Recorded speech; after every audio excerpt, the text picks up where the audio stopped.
ಆದರೆ ಗಾದೆ ಇದೆಯಲ್ಲ ಅನುಭವಿಸಿ ಹೇಳಂತದ್ದು. ಒಂದಿನ ಮಾತಾಡಿಸಿ ಎರಡನೇ ದಿನಕ್ಕೆ ತುಂಬ ಸಲಿಗೆಯಿಂದ ನಡ್ಕೊಬಿಟ್ರೆ ಏನಂತ ಹೇಳಿ, ಓ ನೀನು ಪರವಾಗಿಲ್ಲ ಕಣಯ್ಯ, ಅದೇನು ಅಂತಾರಲ್ಲ, ಅಚ್ಚಿಚ್ಚೆ ಬಂದ ಇಚ್ಚಿಚ್ಚೆ ಬಂದ ಒತ್ತರಿಸ್ಕೊ ಬಂದ ಒಳ ಮುಂದಕ್ಕೆ. ಸಾವಿರಾರು ವರ್ಷಗಳಿಂದ ಆ ಜನಪದದ ಪರಂಪರೆ ಬರ್ತಾನೆ ಇದೆ. ಅವರು ಕಟ್ತಾರೆ, ಅವನಿಂದಲವನು ಕಟ್ತಾನೆ, ನೀವು ಕಟ್ತೀರಿ, ನಿಮ್ಮ ಮಗನೂ ಕಟ್ತಾನೆ. ಎಳಗಾವಿ ಎಳೆದೋದು ಸುಳಗಾವಿ ಮುಸಿಬಿಟ್ಟು ಬೆಳ್ಳಿ ಬೆತ್ತ ಕೈಯಲ್ಲಿ ಮುತ್ತಿನ ಜೋಳಿಗೆ ಮುಂಗೈಲಿ ಬೋಳು ಮಸ್ತಕ ಬಿಟ್ಕೊಂಡು ಕಾವಿ ಹೊತ್ಕೊಂಡು ಬತ್ತಿದ್ದ ನಂಜುಂಡಪ್ಪನ ಮನಸ್ಸು ಜಲೀರ್ ಅಂದ್ಬಿಡ್ತು. ಏನಂತ ಜಲೀರ್ ಅಂದ್ಬಿಡ್ತು. ಮತ್ತೆ ಹಳ್ಳಿ ಕಡೆ ಗಾದೆ ಸುಳ್ಳ ವೇದ ಸುಳ್ಳಾದರೂ ಗಾದೆ ಸುಳ್ಳಾಗಲ್ಲ ಅಂತ ಒಂದು ನಾನು ನೋಡಿದೆ. ಅದು ಜನಪದಕ್ಕೂ ಗಾದೆಗಳಿಗೂ ಸಂಬಂಧ. ಈಗ ವೇದ ಅದು ಒಂದು ಈ ಅಧ್ಯಾತ್ಮನವನ್ನ ತಲೆಯಲ್ಲಿ ಇಟ್ಕೊಂಡದನೆ ಏನು ಹೇಳ್ತಾರಷ್ಟೇ. ಆದರೆ ಗಾದೆ ಇದೆಯಲ್ಲ ಅನುಭವಿಸಿ ಹೇಳಂತದ್ದು. ಈಗ ಯಾರಾದರೂ ಒಂದಿನ ಮಾತಾಡಿಸಿ ಎರಡನೇ ದಿನಕ್ಕೆ ತುಂಬ ಸಲಿಗೆಯಿಂದ ನಡ್ಕೊಬಿಟ್ರೆ ಏನಂತ ಹೇಳಿ, ಓ ನೀನು ಪರವಾಗಿಲ್ಲ ಕಣಯ್ಯ, ಅದೇನು ಅಂತಾರಲ್ಲ, ಅಚ್ಚಿಚ್ಚೆ ಬಂದ ಇಚ್ಚಿಚ್ಚೆ ಬಂದ ಒತ್ತರಿಸ್ಕೊ ಬಂದ ಒಳ ಮುಂದಕ್ಕೆ. ಅಯ್ಯೋ, ಯಾರಾದರೂ ಸರಿಯಾದ ರೀತಿಯಲ್ಲಿ ನಡವಳಿಕೆ ಇಲ್ಲ ಅಂತಂದರೆ, ಇದೇನು ಮುದೇವಿ ಇಂಥ ಬುದ್ಧಿ ಕಲ್ತಿದ್ದೆ, ಅದೇನು ಹೇಳ್ತಾರಲ್ಲ, ಅಟ್ಲಿಗೆ ಹಾಕೋದು ಎಣಿ ರೂಪಾಯಿ ಗದ್ದಾರಾಣಿ, ಇದೇನು ಮುದೇವಿ ನೀ ಕಲ್ತಿರೋ ವಾಣಿ ಅಂತ. ಎಷ್ಟು ಚೆನ್ನಾಗಿದೆ ನೋಡಿ. ಇದು ಜನಪದ. ಈಗ ಬರೀ ದೇವ್ರ ಕತೆ ಪ್ರಕೃತಿ ನೋಡಿ ವರ್ಣಿಸಿದ್ದಾರೆ ಜನಪದದವ್ರು ಅನ್ಕೋಬೇಡಿ. ಅಯ್ಯೋ ಏನು ಪ್ರೀತಿ ಪ್ರೇಮದಲ್ಲಿ ಪ್ರಣಯದಲ್ಲಿ ಅಲ್ಲೂ ಜಾಸ್ತಿ ಇದೆ, ಅಲ್ಲೂ ಜಾಸ್ತಿ ಇದೆ. ನೀವು ನಂಜುಂಡೇಶ್ವರ ಕತೆ, ಬೆಳಗರಂಗ ಸ್ವಾಮಿ ಕತೆ, ಆಮೇಲೆ ಚುಂಚನಿಗೆ ಬರೇಶ್ವರನ ಕತೆ ಇವೆಲ್ಲ ಕೇಳಿದ್ರೆ ಅಲ್ಲಿ ಪ್ರಣಯಗಳು ಎಷ್ಟು ಚೆನ್ನಾಗಿದೆ, ಅಷ್ಟೊಂದು ಚೆನ್ನಾಗಿದೆ. ಈಗ ನೀವೇನು ಯಾವುದೋ ಒಂದು ಸಿನಿಮಾದ ಹೇಳ್ತೀರಿ, ನಿಲ್ಲೇ ಗೌರಮ್ಮ ಅಲ್ಲೇ ನಿಲ್ಲೇ ಗುಂಡಮ್ಮ, ನಾವು ಬಂಡರಲ್ಲ ಪೋಲಿ ಪುಂಡರಲ್ಲ, ನೋಡಿ ನಿಮ್ಮ ಜೋಡಿಯಾಗೋ ಆಸೆ ಬಂತಮ್ಮ. ಇದು ಆಗ ಬರೆದು ಆಡಿದ್ರು. ಅದಕ್ಕಿಂತ ಮೊದಲೇನೆ ಒಂದು ಹುಡುಗ ಹೋಯ್ತಾ ಇರ್ತಾನೆ, ಒಂದು ಹೆಣ್ಣು ಹೂಗಿ ಮುಡ್ಕೊಂಡು ಒಳ್ಳೆ ಬಟ್ಟೆ ಹಾಕ್ಕೊಂಡು ಕುಕ್ಕೆ ಒತ್ಕೊಂಡು ಜಮೀನಿಗೆ ಊಟ ತಗೊಂಡು ಹೋಯ್ತಿರ್ತಾಳೆ. ಈಗ ನಿಮ್ಮಂಗೆ ಹುಡುಗರು ಏನಂತಾರೆ, ಹೆಂಗೆ ಅವ್ರನ್ನ ಮಾತಾಡ್ಸಿಸ್ಬೋದು? ಅವರು ಶೈಲಿಯಲ್ಲಿ ಹೇಳ್ತಾರೆ. ಅವರು ಬರ್ದಿಲ್ಲ ಹಾಡನ್ನ, ಬಟ್ ಅವರು ಅಂತಾರೆ ಹೇಳ್ತಾರೆ, ಹೊಣಿಲಿ ಹೋಗೋಳೆ ಜಾಲ ತುರ್ಬಿನೋಳೆ, ಜ್ಞಾನ ಬಂತಲ್ಲೇ ನಿನ್ನ ಮ್ಯಾಲೆ, ಜ್ಞಾನ ಬಂತಲ್ಲೇ ನಿನ್ನ ಮ್ಯಾಲೆ ಮಾವನ ಮಗಳೇ, ಕೂಡಿಕೊಂಡೇನೋ ನಿನ್ ಕುಲವೇಳೆ, ಕೂಡಿಕೊಂಡೇನೋ ನಿನ್ ಕುಲವೇಳೆ. ಇಲ್ಲಿ ಓಣಿಲಿ ಒಬ್ಳೆ ಹೋಯ್ತಿದ್ರೆ, ಓಣಿಲಿ ಹೋಗೋಳೆ ಜಾಲ ತುರ್ಬಿನೋಳೆ, ಜ್ಞಾನ ಬಂತಲ್ಲಿ ನಿನ್ನ ಮೇಲೆ, ಜ್ಞಾನ ಬಂತು ಕಾಣೆ ನಿನ್ನ ಮೇಲೆ ಓ ಹೆಣ್ಣೆ, ಕೂಡಿಕೊಂಡೇನು ನಿನ್ನ ಕುಲವೇಳೆ ಅಂತಾನೆ. ನೋಡಿ ಅಲ್ಲಿ ಏನು ಕುಲ ಕೇಳ್ತಾನೆ ಅಂದರೆ, ಈಗ ಒಂದೊಂದು ಗುಂಪಿದೆ, ಅದನ್ನು ಕುಲ ಅಂತಾರೆ. ಈಗ ಅಂಬಾರ್ ಕುಲದವರು ಅವ್ನು ಕೇಳ್ತಾನೆ, ಅವನ್ನ ನೀ ಯಾವ ಕುಲ ಅಂತ. ಅವಳು ನಾವು ಅಂಬಾರ್ ಕುಲ ಅಂದರೆ ತಂಗಿ ಆದ್ಲು, ಅಕ್ಕ ಆದ್ಲು, ಅಥವಾ ಅತ್ತಿಗೆ ಆದ್ಲು. ಓ ಹೋಗಿದ್ ಬಾವ ಆಯ್ತು ನಡಿಯವ ಅತ್ತಿಗೆ ನಡಿ ಅಂದ್ಬಿಡ್ತಾರೆ. ತಂಗ್ಯವ ಇದು ಏನೋ ಅವರು ಒಂದೇ ಕುಲ ಆಗ್ಬಿಟ್ರೆ ತಂಗ್ಯವ ಅಕ್ಕ ಅಂದ್ಬಿಡ್ತಾರೆ. ಅದೇ ಬೇರೆ ಹೂವಿನ ಕುಲ ಗಾಣದ ಕುಲ ಅಂತ ಏನೋ ಒಂದು ಬೇರೆ ಕುಲ ಹೇಳಿದ್ರೆ ಇನ್ನು ಮುಗಿತು ಹಿಂದಿಂದ ಬಿದ್ದ ಬೆನ್ನಿಂದೆ. ಯಾಕೆಂದ್ರೆ ಬೇರೆ ಕುಲ ಅಲ್ವಾ. ಅದಕ್ಕೆ ಅವನು ಕೇಳಿದ್ದು ಕೂಡಿಕೊಂಡೇನು ನಿನ್ನ ಕುಲವೇಳೆ ಅಂದೆ. ಯಾವ ಕುಲ ನಿಂದ ಹೇಳು, ನೀನು ಬೇರೆ ಕುಲ ನಾವಿಬ್ಬರು ಒಂದಾಗೋಣ ಅಂತ. ಇಂಥವು ಒಂದು ಕೋಟಿ ಇವೆ, ಒಂದು ಕೋಟಿ. ನೀವು ಯಾವ್ಯಾವ ಜಿಲ್ಲೆಯಲ್ಲಿ ಎಷ್ಟು ಹಳ್ಳಿಗಳಿದಾವೋ ಅಲ್ಲಲ್ಲಿಗೂ ನನ್ನ ಜನಪದ ಉಟ್ಕೊಂಡವೆ. ಮನುಷ್ಯರು ಯಾರೋ ಒಂದು ಪುಸ್ತಕ ಬರೆದ್ಬಿಟ್ರೆ ಕವಿ ಅವರೊಬ್ಬರೇ ಅಲ್ಲ, ಅವರು ಬರೆದು ಮಡ್ಗವ್ರೆ. ಇವರು ಬರಿದೆ ಎದೆಲೆ 100-300 ಪುಸ್ತಕದಷ್ಟು ಮಡಿಕೊಂಡವ್ರೆ. ಇನ್ನೂ ಒಂದು ಪುಸ್ತಕ ಬರೆದಿರೋರನ್ನ, ಅದೇ ಮಂಟೇಸ್ವಾಮಿ ಕಾವ್ಯನ ಸಂಶೋಧನೆ ಮಾಡಿ ಬರೆದಿರೋರನ್ನ ಆಡ ಕೇಳಿ, ಹಾಡು ಬರಲ್ಲ. ಅವರು ಇಂಥ ಸನ್ನಿವೇಶ ಗೊತ್ತಾಗಲ್ಲ, ಅವ್ರು ಬುಕ್ ಎತ್ಕೊ ಬಂದು ಮಡಗಿದ್ರೆ ಹೇಳೋದು. ಅದೇ ನಮ್ಮ ಕಲಾವಿದರಲ್ಲಿ ನೋಡಿ, ಅವ್ರಿಗೆ ಅಕ್ಷರ ಜ್ಞಾನವೇ ಇಲ್ಲ. ನೀವು ಎಷ್ಟೊತ್ತು ಏನು ಕೇಳ್ತೀರ ಕೇಳಿ, ಸುಮ್ಮನೆ ಆಡ್ತಾನೆ ಇರ್ತಾರೆ, ಸುಮ್ಮನೆ ಆಡ್ತಾನೆ ಇರ್ತಾರೆ. ಒಂದೊಂದು ಕತೆಗೆ ಒಂದೊಂದು ರಾಗ ಇದೆ. ಮಂಗಳವಾರದ ಮಾತೆ ಮಂಗಳವಾರದ ಮಾತೆ ಶುಕ್ರವಾರದ ದೇವತಿ ಮಹತಾಯಿ ಚಾಮುಂಡಮ್ಮ ವರದಲ್ಲಿ ಲಕ್ಷ್ಮೀದೇವಿ ವಿದ್ಯೆಯಲ್ಲಿ ಸರಸ್ವತಿ ಕಾಳಗಕ್ಕೆ ಕಲಾಗಾತಿ ವರವ ಪಾಲಿಸೋ ತಾಯಿ ನಂಬಿದ ಮಾನ್ಯರ ಮ್ಯಾಲೆ ತಂದನ್ನ ತಾನಾನ ತಂದನ ತಾನಾನ ತಂದನು ತಂದೆ ನಾನ ಚಾಮುಂಡಮ್ಮನ ಹಿಂಗೆ ಶುರು ಮಾಡ್ತಾರೆ. ಮೈಸಾಸುರನ ಕೊಂದು ಚಾಮುಂಡೇಶ್ವರಿ ಕಟ್ಟಾಣಿ ಕರಚಲ್ವೆ ಬಿಟ್ಟು ಮಂಡೆ ಚಾಮುಂಡಿ ದಳವಾಯಿ ಕೆರೆಯಲ್ಲಿ ಕತ್ತಿ ಕೈ ತೊಳೆದು ಸ್ನಾನ ಮಡಿಗಳನ್ನು ಮಾಡಿ ಪಟ್ಟೆ ಸೀರೆ ನೋಟು ಮುಗಿನ ರವಿಕೆಯನ್ನು ತೊಟ್ಟು ಕತ್ತಿಗೆ ಪದಕ ನತ್ತಿಗೆ ಮಲಕ ಕಾಲಿಗೆ ಕಾಲು ಪಿಲ್ಲಿ ನಡುವಿಗೆ ಒಡ್ಯಾಣ ವಾಲೆ ಜುಮ್ಕಿ ಕೆನ್ನೆಸರ ಬೈತಲೆ ಮುತ್ತಿನ ಬೆಳೆಗಳು ಒಂಕಿ ಉಂಗ್ರವನ್ನ ಹಾಕೊಂಡು ಮಾರುದ್ದ ಮಂಡೆ ಕೂದಲ ಬಂಗಾರದ ಕಡ್ಡಿಯಲ್ಲಿ ಸಿಕ್ಕೊಡಿತಾ ನಿಂತಿದ್ಲು. ಏನು ತಿರುಗಿದ ಕಡೆ ಇಲ್ಲ, ಥಳಕ ಪಳಕ ನೋಳಿತಿದ್ದ ಚಾಮುಂಡವ್ವ. ಈ ನಡುಗಾಡ ನಂಜುಂಡೇಶ್ವರ ಮೊದಲೇ ವೈದ್ಯ, ಅವನು ಹಸಿರು ವೈದ್ಯ. ಈ ಬೆಟ್ಟಕ್ಕೆ ಬತ್ತಿದ್ದ, ಚಾಮುಂಡಿ ಬೆಟ್ಟಕ್ಕೆ. ಈ ಹತ್ತಿರದಲ್ಲಿ ಇದೊಂದೇ ತಾನೆ ಬೆಟ್ಟಕ್ಕೆ ಬತ್ತಿದ್ದ. ಇಲ್ಲಿ ನಾರು ಬೇರು ಕಾಯಿ ಕಸಿ ಏನು ಸಿಗ್ತದೆ ತಗೊಂಡೋಗಿ ಔಷಧಿ ಮಾಡಿ ಜನರು ಕೊಡೋಣ ನಂಜನಗೂಡಲ್ಲಿ ಅಂತ ಬರ್ತಿದ್ದ. ಈ ಚಾಮುಂಡಿ ನೋಡಿದ ತಲೆ ಕೆಟ್ಟೋಯ್ತು ಅವನಿಗೆ, ಜ್ಞಾನ ಪಲ್ಲಾಟ ಆಗೋಯ್ತು. ಯಾರಪ್ಪ ಇವಳು ಇಷ್ಟೊತ್ತು ರಾತ್ರಿಯಲ್ಲಿ? ಸಪ್ಪಟ್ಟ ಸರ್ರಾತ್ರಿ ಈ ಕಲ್ಲು ನೀರು ಕರಗೋ ಹೊತ್ತಿನಲ್ಲಿ ತಿರುಗಿದ ಕಡೆಯೆಲ್ಲ ತಳಕ ಪಳಕ ನೋಡಿತಿದ್ದಾಳ. ಕೆಂಪ ರುಂಪಿನ ದಪ್ಪ ದೊಳ್ಳಿನ ಚಂದುಳ್ಳಿ ಚೆಲುವೆ ಯಾರಿರ್ಬೋದು ಇವಳು? ಒಸಿ ಮಾತಾಡ್ಸೇ ಬಿಡೋಣ. ಸುಮ್ಮನೆ ಹೋಯ್ತಿದ್ದ ನಂಜುಂಡ. ಅವಳು ನೋಡ್ದೇಟ್ಗೆ ಎಳಗಾವಿ ಎಳೆದೋದು ಸುಳಗಾವಿ ಮುಸ್ಬಿಟ್ಟು ಬೆಳ್ಳಿ ಬೆತ್ತ ಕೈಯಲ್ಲಿ ಮುತ್ತಿನ ಜೋಳಿಗೆ ಮುಂಗೈಲಿ ಬೋಳು ಮಸ್ತಕ ಬಿಟ್ಕೊಂಡು ಕಾವಿ ಎತ್ಕೊಂಡು ಬತ್ತಿದ್ದ ನಂಜುಂಡಪ್ಪನ ಮನಸ್ಸು ಜಲೀರ್ ಅಂದ್ಬಿಡ್ತು. ಏನಂತು? ಜಲೀರ್ ಅಂದ್ಬಿಡ್ತು. ನೀವು ನಿಮ್ಮ ಹುಡುಗಿ ನೋಡಿದಾಗ ಭಾಳ ವರ್ಷದ ಮೇಲೆ ಏನಂತದೆ ಮನಸ್ಸು? ಕಕ್ಕಿ ಬಿಕ್ಕಿ ಆಗ್ಬಿಡಲ್ವೇ? ಹಂಗಾಗೋಯ್ತು ಅವ್ನು ನೋಡ್ಬಿಟ್ಟು. ಅಲ್ಲ ಯಾರಲ್ಲ ಇವಳು ನೋಡ್ಬೇಕಲ್ಲ ಅಂತ ಓಡ್ ಬಂದು ಮುಂಗ ಹಿಡ್ಕೊಂಡ.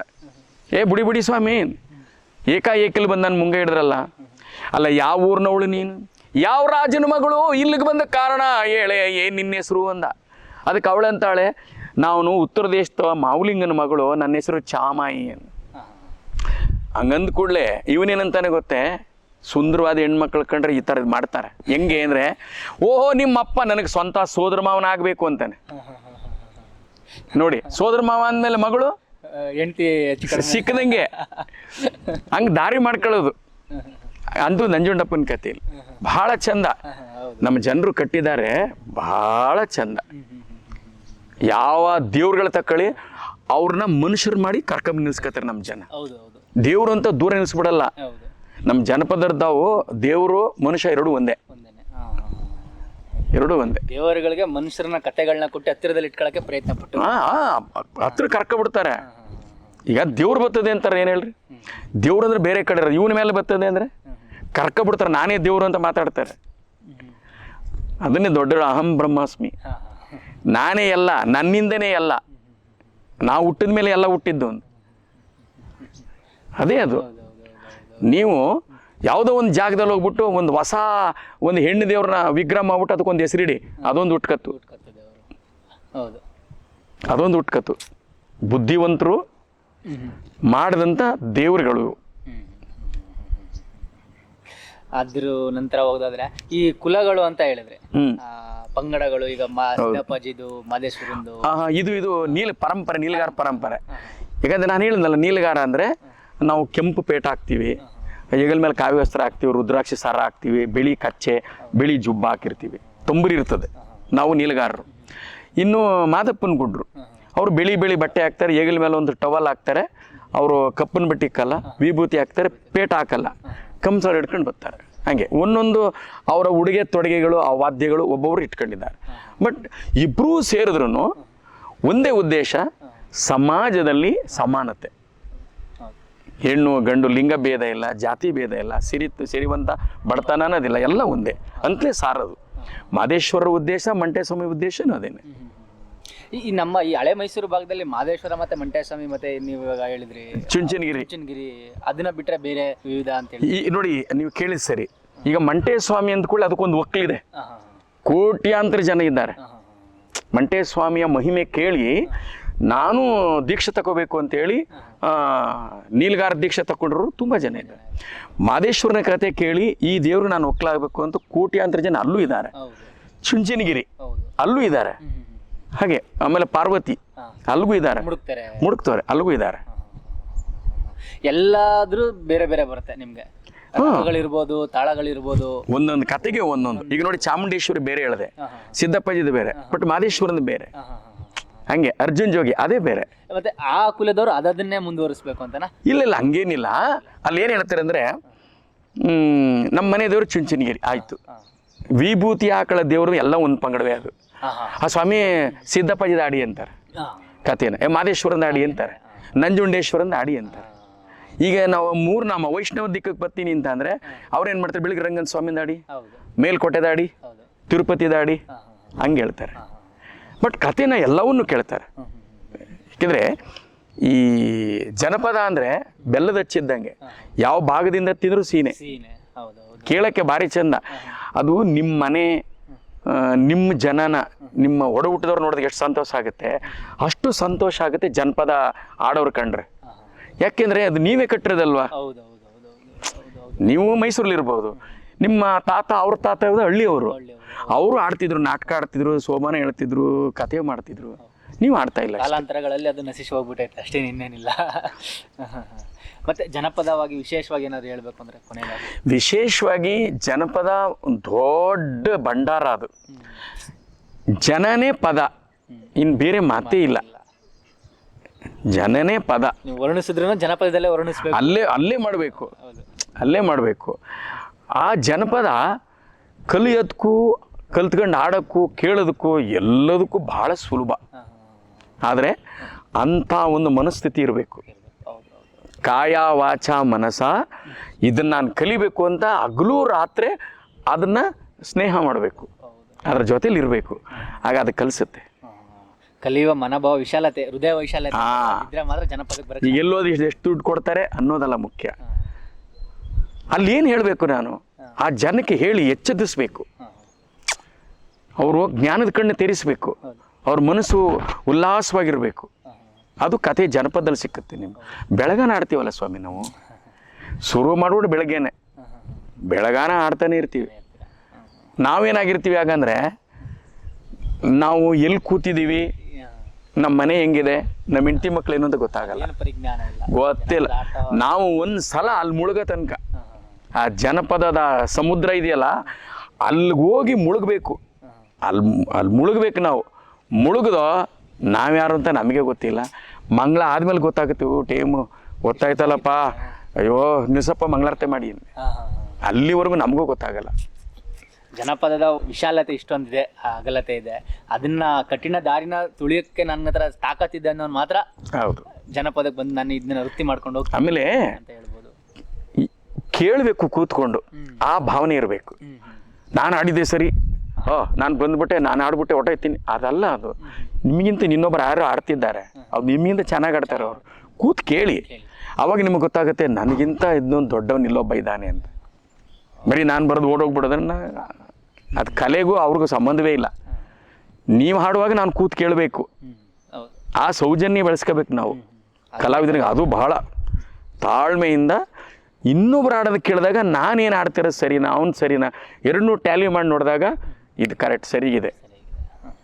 ಹಂಗೆ ಕೇಳಬೇಕು, ಸಮಾಧಾನವಾಗಿ ಕೇಳಬೇಕು. ಈಗ ನೋಡಿ, ಜನಪದ ಅಂತಂದರೆ ಹಿಂದಿನವರು ಅವ್ರಿಗೆ ಅಕ್ಷರ ಜ್ಞಾನ ಇಲ್ಲದೆ ಆದ್ರೂ ಪದ ಕಟ್ಟಿದಾರಲ್ಲ, ಎಷ್ಟು ಜನ ಕಟ್ಟಿದ್ದಾರೆ ಗೊತ್ತೇ. ಈಗ ಸಾರಂಗದಾರನ ಕಥೆಯಲ್ಲಿ ಅಪ್ಪ ಏನು ಮಾಡ್ತಾನೆ, ಮಗನಿಗೆ ಒಂದು ಹೆಣ್ಣು ನೋಡ್ತಾನೆ ಅಪ್ಪ. ಆ ಹೆಣ್ಣನ್ನು ಇವರು ನೋಡ್ಬಿಟ್ಟು ಅಪ್ಪ ಅವಳನ್ನ ಮದುವೆ ಮಾಡ್ಕೊಬಿಡ್ತಾನೆ. ಮಗನಿಗೆ ಆಗಬೇಕಾಗಿರಲ್ಲ, ತಾನು ಮದುವೆ ಆಗ್ಬಿಡ್ತಾನೆ, ಮಗನಿಗೆ ಬೇರೆ ಮದುವೆ ಮಾಡ್ತಾನೆ. ಆಗ ಚೆಂಡಾಟ ಆಡುವಾಗ ಮಂತ್ರಿ ಮಕ್ಕಳು ಇವೆಲ್ಲ ಸೇರ್ಕೊಂಡು ಆಡುವಾಗ ಚೆಂಡು ಆ ಚಿತ್ರಾಂಗಿ ಮನೆಗೆ ಹೊಟ್ಟಾಗುತ್ತೆ. ಅವಳು ಯಾರು, ಚಿಕ್ಕಮ್ಮ ಅವಳು. ಇವ್ರು ನೋಡಿದ್ದವಳು ಅವಳು. ಇವನು ಆಗ ನೋಡ್ತಾನೆ, ಇವಳು ಇಲ್ಲೇ ಇದ್ದಾಳಲ್ಲ ಅಂದರೆ ಅಪ್ಪನಿಗೆ ಮದುವೆ ಆಗಿರೋದು ಅವಳು. ಆಗ ಅವಳು ಹೇಳ್ತಾಳಲ್ಲಿ, ಬಾ ಮನೆಗೆ ಅಂತ. ಯಾಕೆ ಅಂದರೆ ನನ್ನ ದೇಹದಲ್ಲಿ ಇದು ಯೌವನ ಹೆಚ್ಚು ಸುರಿತಾ ಇದೆ, ನೀನು ಅದನ್ನು ತೀರಿಸು ಅಂತ ಕರಿತಾಳೆ. ಅವನು ಹೇಳ್ತಾನೆ, ಅವ್ವ ಹಟ್ಟಿಗೆ ಬಂದದ್ದು ಹೊಸ ತಿಪ್ಪಿಗೆ ಹೋಗಿದ್ದು ಕಸ, ತಂದೆಗೆ ನೀ ಬಂದ ಮೇಲೆ ತಾಯಿ ಅಲ್ವೇ, ನನ್ನ ಈ ಕೆಟ್ಟ ಭಾವನೆಯಿಂದ ನೋಡ್ಬೇಡ ಅಂತ ಕೈ ಮುಗಿತಾನೆ. ಅದಕ್ಕೆ ಅವಳಂತಾಳೆ, ಕಾಗೆ ಬಲ್ಲಾದೇನೋ ಕಬ್ಬಿನ ರುಚಿಗಳ, ಕಾಗೆ ಬಲ್ಲಾದೇನೋ ಕಬ್ಬಿನ ರುಚಿಗಳ, ಗೂಬೆ ಬಲ್ಲಾದೇನೋ ಭೂಮಿನಾಳೋ ಬಗೆಯ,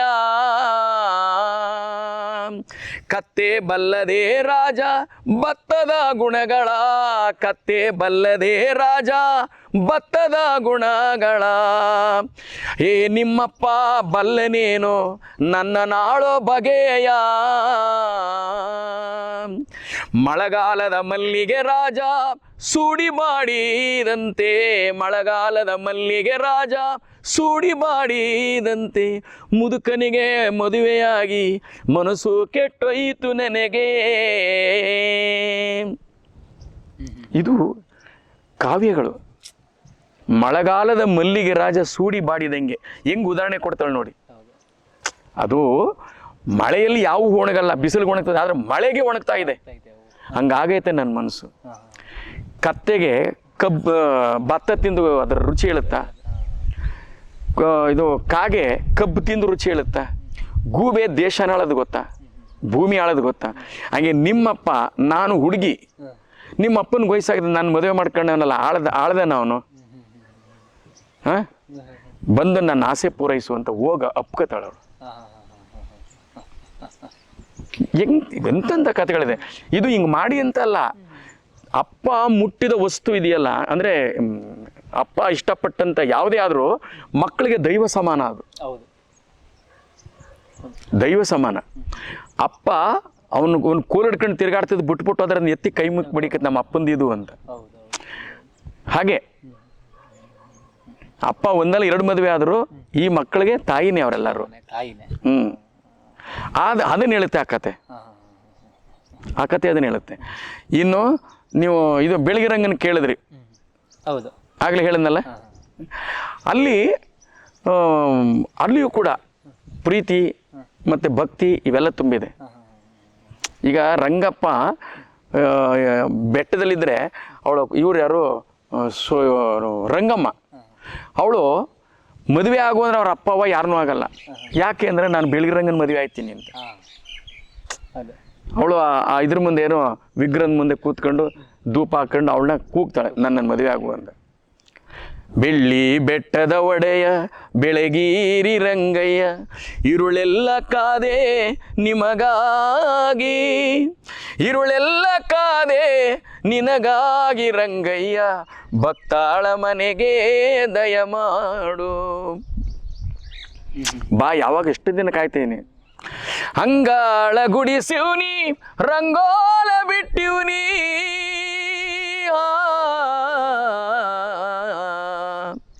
ಅಂಗಾಳ ಗುಡಿಸಿವ್ನಿ ರಂಗೋಲ ಬಿಟ್ಟಿವನಿ, ಅರಸ್ಯಾವೆ ಮಾಡಿ ಕಾದೇನು, ಅರಸ್ಯಾವೆ ಮಾಡಿ ಕಾದೇನು ರಂಗಯ್ಯ, ಭಕ್ತಾಳ ಮನೆಗೆ ದಯಮಾಡು. ಇಲ್ಲಿ ಭಕ್ತ ಮತ್ತು ಭಗವಂತನ ಇಬ್ಬರು ಸ್ನೇಹ ಇದೆಯಲ್ಲ, ಅದು ಬಹಳ ದೊಡ್ಡದು. ನೀವು ಯಾವುದೇ ಕಥೆ ತಗೊಳ್ಳಿ, ಈ ಸುತ್ತಿನಲ್ಲಿ ನಮ್ಮ ಜನಪದದರು ಅಷ್ಟು ಅದ್ಭುತವಾಗಿ ಕಟ್ಟಿದ್ದಾರೆ. ಅದ್ಭುತ ಜನಪದ ನೀವು ಹೇಳ್ದಂಗೆ ಜನರೇ ಕಟ್ಕೊಂಡ್ರ ಪದಗಳು. ಅದ್ರ ಕಾಲ್ ಹಿಡ್ದೇ ಇರ್ತಕ್ಕಂಥ ಸ್ಥಳಗಳೇ ಇಲ್ವೇ ಇಲ್ಲ. ಯಾವುದೇ ಒಂದು ಸ್ಥಳ ಹೋಗಿ ಮಹಿಮೆ ಇರಲಿ, ದೇವ್ರಿರ್ಲಿ, ಕಟ್ಟೆಗಳು, ಕೆರೆಗಳು, ಎಲ್ಲದಕ್ಕೂ ಜನಪದ ಕಟ್ಟಿದ್ದಾರೆ. ಈಗ ಇದು ನೆನ್ನೆ ಮೊನ್ನೆದಲ್ವಲ್ಲ, ಇದು ನೆನ್ನೆ ಮೊನ್ನೆದಲ್ಲ. ಸಾವಿರಾರು ವರ್ಷಗಳಿಂದ ಆ ಜನಪದದ ಪರಂಪರೆ ಬರ್ತಾನೆ ಇದೆ. ಅವರು ಕಟ್ತಾರೆ, ಅವನಿಂದಲವನು ಕಟ್ತಾನೆ, ನೀವು ಕಟ್ತೀರಿ, ನಿಮ್ಮ ಮಗನೂ ಕಟ್ತಾನೆ. ಸೇರಿಸಿ ಅದನ್ನು ಸಮಾಜಕ್ಕೆ ಒಳ್ಳೆಯದಾಗಿ ಕೊಡೋದೇ ಜನಪದ. ನಾಟಿ ಹಾಕುವಾಗ, ಭತ್ತ ಕುಯ್ಯುವಾಗ, ಭತ್ತ ಬಡಿಯುವಾಗ, ಸೌದೆ ಆಯುವಾಗ, ನೀರು ತುಂಬುವಾಗ, ರಾಗಿ ಬೀಸುವಾಗ, ಹಾಲು ಕರಿಯುವಾಗ, ಮಕ್ಕಳು ಮನಗಿಸುವಾಗ ಎಲ್ಲೆಲ್ಲಿ ಪದ ಇಲ್ಲ, ಎಲ್ಲ ಕಡೆನೂ ಪದ ಇದೆ. ನಾನು ನೋಡ್ದಂಗೆ ಈ ಶಿಷ್ಟ ಕಾವ್ಯದಲ್ಲಿ 100ಕ್ಕೆ ಒಬ್ಬ ಸಿಕ್ಬೋದು, ಒಂದು ಪುಸ್ತಕ ಬರೆಯೋನು, ಒಂದು ಹಾಡು ಬರೆಯೋನು. ನೀವು ಜನಪದದಲ್ಲಿ 100ಕ್ಕೆ 100 ಜನನು ಪದ ಕಟ್ತಾರೆ. 100 ಜನ ಕವಿಗಳೇ, ಕವಿಗಳು, ರಾಗ ಸಂಯೋಜಕರು, ಗಾಯಕರು, 3 ಒಟ್ಟಿಗೆ ಮಾಡ್ಬಿಡ್ತಾರೆ. ಈಗ ಅದರಲ್ಲಿ ಒಂದು ಹೆಣ್ಣಿನ ನೋವಿದೆಯಲ್ಲ, ಮಾದೇವನ ನಿನ್ನ ನಂಬಿದೆ, ಮನಸ್ಸೆಲ್ಲ ಬಾಳ ನೊಂದಿದೆ, ಪರಮಾತ್ಮ ಪಾರು ಮಾಡಬಾರದೆ, ಈ ನೊಂದ ಕಣ್ಣೀರು ನಿನಗೆ ಕೇಳದೆ. ಇದನ್ನು ಯಾರು ಬರೆದಿದ್ರು, ಏನು ಗುರು ಪ್ರಾಸಬದ್ಧವಾಗಿ ಹೆಂಗೆ ಬರೆದವ್ರೆ, ಪಾಪ ಬರ್ದಿರೋ ಅದ್ರ ಕಟ್ಟು ಆಡ್ದವಳು ನೀರು ಇಕ್ಕೊಂಡು ಎಷ್ಟು ದಿನ ಆಗಿತ್ತು, ಇಟ್ಟುಂಡು ಎಷ್ಟು ದಿನ ಆಗಿತ್ತು, ಅವಳಿಗೆ ಪಾಪ ಪುರುಸತ್ತೇ ಇಲ್ಲ. ಆ ನೋವಿನಲ್ಲಿ ತನ್ನ ಕಷ್ಟನ ಮಾದಪ್ಪನಿಗೆ ಹೇಳ್ಕೊಂಡವಳು. ಈಗ ನೀವು ಮೊನ್ನೆ ಇದ್ರಲ್ಲಿ ಕೇಳಿದ್ರಿ, ಅದು ಸೋಜುಗಾದ ಸೂಜು ಮಲ್ಲಿಗೆ, ಯಾವ ದೊಡ್ಡ ಮ್ಯೂಸಿಕ್ ಡೈರೆಕ್ಟರ್ ಮಾಡಿರೋದಲ್ಲ ರಾಗ, ಅದು ಎಲ್ಲ ಜನಪದ, ಯಾವ ದೊಡ್ಡ ಸಾಹಿತಿನೂ ಬರ್ದಿಲ್ಲ ಅದನ್ನ. ಜನಪದದ ಯಾರೋ ನಮ್ಮ ನಾಟ್ಯ ಹಾಕೋರು, ದಾನಮೇಶ್ವರ್ ಯಾರೋ ಪುಣ್ಯಾತ್ಕಿತಿ ಎಷ್ಟು ಚೆನ್ನಾಗಿ ಹೇಳಿದಾರೆ ನೋಡಿ. ಸೋಜುಗಾದ ಸೂಜು ಮಲ್ಲಿಗೆ, ಸೋಜುಗ ಅಂದ್ರೆ ಗೊತ್ತಲ್ಲ, ಆಶ್ಚರ್ಯ ಅಂಥದ್ದೊಂದು ಮಲ್ಲಿಗೆ ಹೂವು. ಮಾದೇವ ನಿಮ್ಮ ಮಂಡೆ ಮ್ಯಾಲೆ ದುಂಡು ಮಲ್ಲಿಗೆ, ನಿಮ್ಮ ತಲೆ ಮೇಲೆ ಇರೋದು ಅಂಥ ಹೂವು, ಸೋಜುಗಾದದ್ದು. ಅಂದಾವರೆ ಕೆಂದಾವರೆ ಮತ್ತೆ ತಾವರೆ ಪುಷ್ಪ, ಚಂದಕ್ಕೆ ಮಾಲೆ ಬಿಲ್ಪತ್ರೆ ಮಾದೇವ ನಿಮ್ಮ, ಚಂದಕ್ಕೆ ಮಾಲೆ ಬಿಲ್ಪತ್ರೆ ತುಳಸಿ ದಳವ ಮಾದಪ್ಪನ ಪೂಜೆಗೆ ತಂದು, ಮಾದೇವ ನಿಮ್ಮ ಸೋಜುಗಾದ ಸೂಜು ಮಲ್ಲಿಗೆ. ಎಷ್ಟು ಚೆನ್ನಾಗಿ ಕಟ್ಟೋಳು, ಎಷ್ಟು ಚಂದದ ರಾಗ ಕಟ್ಟಿದ್ದಾಳೆ. ಇನ್ನು ಸೆಕೆಂಡ್ ಹೇಳ್ತೀರಾ, ತಪ್ಪಾಲೆ ಬೆಳಗಿವ್ನಿ ತುಪ್ಪಾವ ಕಾಯಿಸಿವ್ನಿ, ತಪ್ಪಾಲೆ ಬೆಳಗಿವ್ನಿ ತುಪ್ಪಾವ ಕಾಯಿಸಿವ್ನಿ, ಕಿತ್ತಾಲೆ ಅಣ್ಣ ತಂದಿವ್ನಿ, ಮಾದೇವಾ ಮಾದೇವಾ, ಕಿತ್ತಾಲೆ ಅಣ್ಣ ತಂದಿವ್ನಿ ಮಾದಪ್ಪ, ಕಿತ್ತಾಡಿ ಬರುವ ಪರುಸೆಗೆ, ಮಾದೇವ ನಿಮ್ಮ ಸುತ್ತಾಡಿ ಬರುವ ಪರುಸೆಗೆ. ಕಿತ್ತಲಿನ ತಂದು ಮಡಿಕೊಂಡಿವ್ನಿ, ಹಾಲು ಕಾಯಿಸಿವ್ನಿ ನಿನ್ನ ಭಕ್ತರಿಗಾಗಿ. ಇದು ಯಾರು ದೊಡ್ಡ ಸಾಹಿತಿಗಳು ಬರೆದಿರೋದಲ್ಲ, ನಮ್ಮ ಹಳ್ಳಿಗಾಡನ ಹೆಂಗ್ಸು ಆಡ್ರದು. ಬೆಟ್ಟತ್ಕಂಡೋಗವ್ರಿಗೆ ಹಟ್ಟಿ ಅಂಬಲ ಯಾಕೆ, ದೇವ್ರನ್ನ ನಂಬಕ್ಕೆ ಹೋಗೋರು ಮನೆ ದಿಕ್ಕೆ ಕೈಯ ಜ್ಞಾನ. ಬೆಟ್ಟದ ಮಾದೇವ ಗತಿಯಂದು, ಬೆಟ್ಟದ ಮಾದೇವ ಗತಿಯಂದು ನಂಬಿ ಹಟ್ಟಿ ಅಂಬಲವ ಮರೆತಾರೋ. ಮನೆ ಬಿಟ್ಬಿಟ್ರು, ಇನ್ನೇನು ಮಾದಪ್ಪನ ಜ್ಞಾನ. ಅಂದ್ರೆ ಜನಪದ ಅಷ್ಟೊಂದು ವಿಶಾಲವಾಗಿದೆ. ಅಯ್ಯೋ ಅಯ್ಯೋ, ಮಾದಪ್ಪನಿಗೆ ಮನೆ ಕಾಯಿ ಕ್ರಿಸ್ತಾರೆ, ಬಂದು ನಮ್ಮ ಮನೆ ಕಾಯ್ಕೋ ನೀನು. ನಮ್ಮ ಜನಪದದವರು ಬರೀ ಹೆಣ್ಮಕ್ಳು ನೋಡಿ ಪದ ವರ್ಣಿಸಿರೋದು, ದೇವ್ರುಗಳು ನೋಡಿ ವರ್ಣಿಸಿರೋದಂತಲ್ಲ, ಹೂಗಳು ಎಷ್ಟು ಹೂಗಳಿದಾವ ಅವರು ಅದಕ್ಕೊಂದೊಂದು ಹೆಸರು ಮಡಗಿದ್ದಾರೆ ಅವರೇನೆ ಜನಪದದವರು. ನನಗನ್ಸುತ್ತೆ ಅವರೇ ಮಡಗಿರೋದು ಅಂತ. ಈ ಗಣಗ್ಲೆ ಹೂವು, ಚೆಣ್ಮಲ್ಗೆ ಹೂವು, ಸಾಮಂತಿಗೆ ಹೂವು, ಮುತ್ತುಗುದು, ತಾಳೆ ಹೂವು, ಇವನ್ನೆಲ್ಲ ಅವರೇ ಹೆಸರು ಮಡಗಿರೋದು. ಇನ್ಯಾರು ಬರ್ಕೊಟ್ಟಿದ್ರು? ಅವರೇ ಅನುಭವದಿಂದ ಅದಕ್ಕೊಂದೊಂದು ಹೆಸರು ಮಡಗಿದ್ದಾರೆ. ಈ ರಾಗಿ ಇಟ್ಟು ಅಂದ್ರೆ ನಾವು ಉಣ್ತೀವಿ, ಆ ರಾಗಿ ಕಂಡಿದ್ದು ಪುಣ್ಯಾತ್ಮ ಯಾರು? ಅದಕ್ಕೆ ರಾಗಿ ಅಂತ ಹೆಸರು ಮಾಡಿಬಿಟ್ಟು ಹೋದ. ಹಾಗೆ ಅವ್ರು ಹಿಂದೆ ಇಟ್ಟಿರೋದು ಹೆಸರೇ, ನಮ್ದು ಏನೂ ಇಲ್ಲ ಇಲ್ಲಿ, ಅದು ಉಳಿಸ್ಕೊಂಡು ಕೇಳೋದು. ನೋಡಿ ಇದು ಹೂವು ಬಗ್ಗೆ ಹೇಳ್ತೀನಿ. ಸಣ್ಣನ ಗಿಡುವಿಗೆ ಗಿಣ್ಣೈದು ಎಸಳೈದು ಬಣ್ಣಿಸಿ ನಗುವ ನಗೆಯುವಾಳೆ, ಬಣ್ಣಿಸಿ ನಗುವ ನಗುವಂತ ಮಲ್ಲಿಗೆ ಹೂವ ಚಿನ್ನದ ತಟ್ಟೆಲಿ ಮಡುಗಿದಾರು. ಏರಿಯನ್ನೇ ಒತ್ತುಗಂಡು ನೀರನ್ನುಂಡು ಬೆಳೆಯವಳೆ ನೀ ಸೂರ್ಯನಿಗೆ ಕರವ ನಮಿಸುವಾಳೆ, ಸೂರ್ಯನಿಗೆ ಕರವ ನಮಸುವಂತ ಕೆಂದಾವರೆ ಹೂವ ಮೊಗ್ಗ ತಂದು ಲಿಂಗಕ್ಕೆ ಮಡುಗಿದಾರು. ಸಂದಲ ಸೂತಕವಾಗಿ ಸರ್ರಾತ್ರಿಯಲ್ಲಿ ಬಸರಾಗಿ ಮುಂಜಾವಕ್ಕೆ ಮಗನ ಪಡೆಯುವಾಳೆ, ಮುಂಜಾವಕ್ಕೆ ಮಗನ ಪಡೆಯುವಂತ ಕಿರುಗಣಗಲೆ ಹೂವ ತಂದು ಲಿಂಗಕ್ಕೆ ಮಡುಗಿದಾರು. ಹಳ್ಳ ಕೊಳ್ಳದಲ್ಲಿ ಜಲ್ಲನಾಡುತ್ತಾ ಬೆಳೆಯೋಳೆ ನೀ ನಲ್ಲರದು ನಗುವ ನಗಿಯುವಾಳೆ, ನಲ್ಲರದು ನಗುವ ನಗುವಂತ ಲಕ್ಕಿ ಪತ್ತರೆಯ ತಂದು ಲಿಂಗಕ್ಕೆ ಮಡುಗಿದಾರು. ಹರಸಣದ ಸೀರೆಗೆ 66 ನರಿ ಊಡಿ ಪುರುಷನಿಲ್ಲದ ಬಾಲೆ ಬಸುರಾದ ಪುರುಷನಿಲ್ಲದ ಬಾಲೆ ಹಸುರಾದ ಸಾಮಂತಿಗೆ ಹೂವ ತಂದು ಲಿಂಗಕ್ಕೆ ಮಡುಗಿದಾರು. ಹಿಂಗೆ ಹೇಳ್ತಾರೆ. ಓಣಿಯಲ್ಲಿ ಹುಟ್ಟವಳೆ ಓಣಿಯಲ್ಲಿ ಬೆಳೆಯವಳೆ ಹೋಗವರ ಸರಗ ಹಿಡಿದು ಎಳೆಯುವಾಳೆ ಹೋಗವರ ಸರಗ ಹಿಡಿದು ಎಳೆಯುವಂತ ಉತ್ರಾಣಿ ಹೂವ ತಂದು ಲಿಂಗಕ್ಕೆ ಮಡುಗಿದಾರು. ಏರಿ ಮೇಲೆ ಹೋಗವರೆ ಏರಿ ಮೇಲೆ ಹುಟ್ಟವಳೆ ಪಾದ ಸೋಕದರೆ ಅಸಮಾನ ಪಾದ ಸೋಕದರೆ ಅಸಮಾನ ನಗ್ಗಲ ಹೂವ ತಂದು ಲಿಂಗಕ್ಕೆ ಮಡುಗಿದಾರು. ಹೊಲ ಉತ್ತನೆಯ ಹೊಲದಲ್ಲಿ ಬೆತ್ತ ಬೆತ್ತಗೆ ಬೆಳೆಯವಳೆ ನೀ ಪುಟ್ಟು ಮೈನವಳೆ ಶಿವಶರಣೆ ಪುಟ್ಟು ಮೈನವಳೆ ಶಿವಶರಣೆ ತುಂಬೆ ಹೂವ ತಂದು ಲಿಂಗಕ್ಕೆ ಮಡುಗಿದಾರು. ಎಷ್ಟೊಂದಿದೆ. ಯಾವ್ಯಾವ ಹೂಗೆ ಅವ್ರ ಹೆಸರು ಕಟ್ಟಿ ಮಡಗಿದ್ದಾರೆ ಅದನ್ನ ಪದನಲ್ಲಿ ಹೇಳ್ತಾರೆ. ಒಂದೊಂದು ಹೂಗುನು ಒಂದೊಂದು ಕಥೆ. ನೋಡಿ ಹೇಳ್ತಾರೆ, ಹರಸಣದ ಸೀರೆಗೆ 66 ನರಿ ಉಡಿ ಪುರುಷನಿಲ್ಲದ ಬಾಲೆ. ಸಾಮಂತಿಗೆ ಬೀಜ ಇಲ್ಲ, ಸಸಿ ಅದು. ಪುರುಷ ಅಂತಂದ್ರೆ ಬೀಜಾರೋಪಣ. ಪುರುಷನಿಲ್ಲದ ಬಾಲೆ ಬಸುರಾದ ಪುರುಷನಿಲ್ಲದ ಬಾಲೆ ಬಸುರಾದ ಸಾಮಂತಿಗೆ ಹೂವ ತಂದು ಲಿಂಗಕ್ಕೆ ಮಡುಗಿದಾರು. ಅಂಡು ಮಲ್ಲಿಗೆ ದುಂಡು ಮಲ್ಲಿಗೆ ಪಾರಜಾತಕ ದಂಡೆಗೊಪ್ಪುವ ತುಳಸಿಯ ದಂಡೆಗೊಪ್ಪುವ ಮಡವಳ ಪಚ್ಚೆ ತೆನೆಯ ತಂದು ಲಿಂಗಕ್ಕೆ ಮಡುಗಿದಾರು. ಕೆಂಡದ ಮ್ಯಾಲ ಮಡಗದರೆ ಭೂಮಂಡಲವೇ ಘಮ್ಮನ್ನುವುದು ಗಂಧಕದ ಅಂಗಡಿಲಿ ದೊರೆಯುವುದು ಕಂದಕದ ಅಂಗಡಿಲಿ ದೊರೆಯುವಂತ ಆಲ್ಮಡ್ಡಿ ಸಾಂಬ್ರಾಣಿಯ ತಂದು ಲಿಂಗಕ್ಕೆ ಬೆಳಗಿದಾರು. ಪ್ರತಿಯೊಂದು ವಸ್ತು ದೇವರಿಗೆ ಸಮಾನ ಅಂತ ಸಮರ್ಪಣೆ ಅನ್ನೋದು ಭಾವ ಜನಪದದಲ್ಲಿ ಅವಾಗ. ನಿಮಗೆ ಒಳ್ಳೆ ಕವಡಲ ಸಾಂಬ್ರಾಣಿ ಎಲ್ಲಿ ಸಿಕ್ಕತ್ತೆ? ಕಂದಕದ ಅಂಗಡಿ ಸಿಗ್ತದೆ. ಅಲ್ಲಿ ತಂದು ಹಾಕಿದ್ರೆ ಕೆಂಡದ ಮೇಲೆ ಹಾಕಿದ್ರೆ ಭೂಮಂಡಲವೇ ಗಮ್ ಅನ್ನುವುದು. ಎಷ್ಟು ಜನ ಹೇಳ್ತಾರೆ? ಇದು ಜನಪದ. ಒಟ್ಟಾರೆಯಾಗಿ ಜನಪದದ ಬಗ್ಗೆ ಮಾತಾಡ್ಬೇಕು ಅಂತ ಹೇಳಿದ್ರೆ ದಿನಗಳು ಸಾಕಾಗಲ್ಲ, ತಿಂಗಳುಗಳು ಸಾಕಾಗಲ್ಲ, ಮಾತಾಡ್ತಾನೆ ಇರ್ಬೋದು. ಸಾವಿರಾರು ವರ್ಷದಿಂದ ಮಾತಾಡಿದ್ದಾರೆ, ಮುಗ್ದಿಲ್ಲ ಅದಿನ್ನ. ಮಾತಾಡ್ತಾನೆ ಇದ್ದಾರೆ. ಯಾಕೆಂದ್ರೆ ನಾನು ಒಂದಷ್ಟು ವರ್ಷ ಇರ್ತೀನಿ, ಹೊಟ್ಟೋಗ್ತೀನಿ. ಆಮೇಲೆ ಇನ್ನೊಬ್ಬ ಬರ್ತಾನೆ, ಅವ್ನಿಗೆ ವಸ್ತು ಅದು. ಅವನೊಂದಷ್ಟು ವರ್ಷ ಇರ್ತಾನೆ, ಅವನು ಬಿಟ್ಬಿಟ್ಟು ಹೊಟ್ಟೋಗ್ತಾನೆ, ಅವ್ನಿಗೆ ಇನ್ನೊಬ್ಬನಿಗೆ ವಸ್ತು. ಹಾಗೆ ಜನಪದ ಅದನ್ನ ಕಲಿತು ನನ್ನ ಬದುಕನ್ನು ಹಸನ್ ಮಾಡ್ಕೊಂಡಿದ್ದೀನಿ. ನನ್ನ ಬದುಕನ್ನ ಬಹಳ ಸುಂದರವಾಗಿ ಮಾಡ್ಕೊಂಡ್ಬಿಟ್ಟಿದ್ದೀನಿ. ಅದೇ ಕೇಳೋದಾದ್ರೆ ಈ ಇಷ್ಟು ವರ್ಷಗಳ ಜನಪದದ ಸಾಹಿತ್ಯ ನಿಮ್ಗೆ ತೃಪ್ತಿ ತಂದಿದೆಯಾ? ಓ ಕಟ್. ಯಾಕೆಂದ್ರೆ ನಾನು ಶ್ರೀಮಂತನಲ್ಲ. ಒಂದು ಕೇಳ್ರಿ, ಅದೇ ಶ್ರೀಮಂತನಲ್ಲ.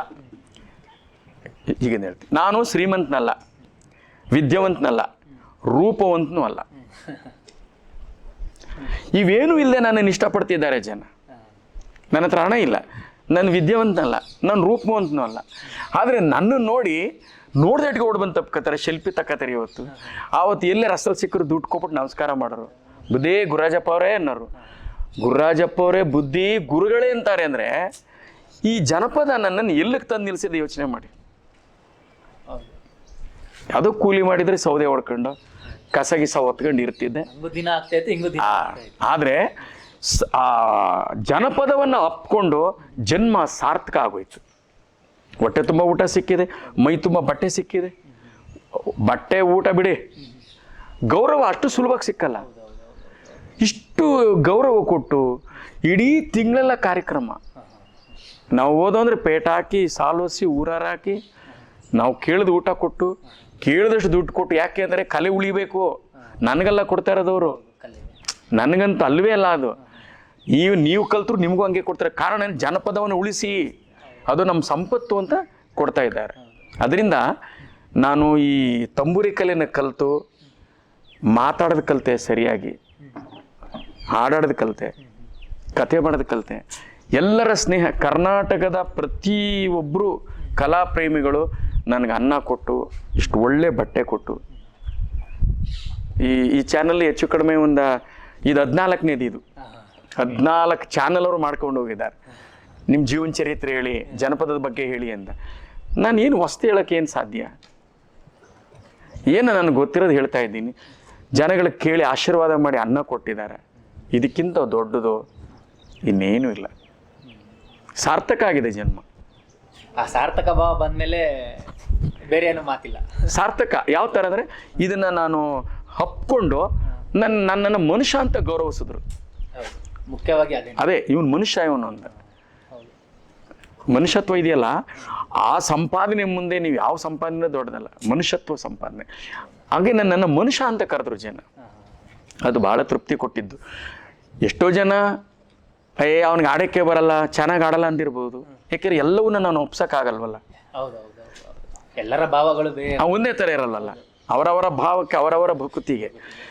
ಕೆಲವರು ಅವ್ನು ಚೆನ್ನಾಗಿ ಆಡೋಕ್ಕೆ ಬರಲ್ಲ ಅಂತ ಅಂದಿರ್ಬೋದು. ಇನ್ನು ಕೆಲವರೇ ತುಂಬ ಚೆನ್ನಾಗಿ ಆಡ್ತೇನೆ ಅಂದಿರ್ಬೋದು. ಅವರೆಲ್ಲರ ಪಾದಕ್ಕೂ ನನ್ನ ಕೋಟಿ ನಮಸ್ಕಾರ. ಅವರೆಲ್ಲರ ಪಾದಕ್ಕೂ ನೋಡಿ, ನಾನು ಕತೆ ಮಾಡೋಕ್ಕೆ ಹೊಂಟಾಗ ಅವರವ್ರ ಭಾವನೆಗೆ ತಕ್ಕಂಗೆ ನನ್ನನ್ನು ಹೊಗಳಿದ್ದಾರೆ. ಅವರವ್ರ ಭಾವನೆಗೆ. ಒಬ್ಬರು ಜನಪದ ಗಂಧರ್ವ ಅಂದರು, ಇನ್ನೊಬ್ಬರು ಜನಪದ ಜಂಗಮ ಅಂದರು, ಇನ್ನೊಬ್ಬರು ಪ್ರಜಾಭೂಷಣ ಅಂದರು, ಇನ್ನೊಬ್ಬ ಕರ್ನಾಟಕ ಜನಪದ ಕೋಗಿಲೆ ಅಂದರು, ಕಲಾಶ್ರೀ ಅಂದರು, ಜನಪದ ಕಂಠೀರವ ಅಂದರು, ಜನಪದ ಲೋಕದ ಧ್ರುವತಾರೆ ಅಂದರು. ಅದಲ್ಲದೆ ವರ್ಚುವಲ್ ಯೂನಿವರ್ಸಿಟಿಯಿಂದ ನನಗೆ ಡಾಕ್ಟರೇಟ್ ಬೇರೆ ಬಂತು. ಹಿಂಗೆ ಅವ್ರಿಗೆ ಏನೇನು ಅನಿಸುತ್ತೆ ಅದೆಲ್ಲ ಅವ್ರ ಭಾವನೆಗೆ ಬಿಟ್ಟಿದ್ದು ಅವ್ರು ಅಂದಿದ್ದಾರೆ. ಇದಕ್ಕೆ ನನಗೆ ಏನು ಗೊತ್ತಿಲ್ಲ. ನನ್ನ ಹೆಸರು ಗುರ್ರಾಜ್ ಅಂತ, ಮೈಸೂರಲ್ಲಿರೋ ಮೈಸೂರು ಗುರ್ರಾಜ್ ಅಂತ, ಅಷ್ಟೇ ಅಷ್ಟೇ. ಇವೆಲ್ಲ ಕರೆದಿದ್ದಲ್ಲ ಕಲೆಗೆ, ನನಗಲ್ಲ. ನಾಳೆ ನೀವು ಅಂದ್ರೆ ನಿಮಗೂ ಅದನ್ನೇ ಕರೀತಾರೆ. ಅಂದರೆ ವ್ಯಕ್ತಿಗಲ್ಲ, ಅದು ವ್ಯಕ್ತಿಯೊಳಗಿರುವ ತಾಯಿ ಸರಸ್ವತಿ ಇದಾರಲ್ಲ, ಕಲಾ ಸರಸ್ವತಿ, ಅವಳಿಗೆ ಅಂದಿರೋದಂತ, ನನಗಲ್ಲ. ಖಂಡಿತ. ಇಷ್ಟೊತ್ತು ನಿಮ್ಮ ಜೀವನದ ಜನಪದ ಬದುಕಿನ ಅಗಾಧವಾದ ಒಂದು ಎಕ್ಸ್ಪೀರಿಯನ್ಸ್ ಒಂದನ್ನು ಹಂಚ್ಕೊಂಡಿದ್ದಕ್ಕೆ ಅದಕ್ಕೆ ನಮ್ಮ ಮೈಸೂರು ಮಾತು ತಂಡದಿಂದನೂ ನಮಸ್ಕಾರ ಹೇಳ್ತೀವಿ.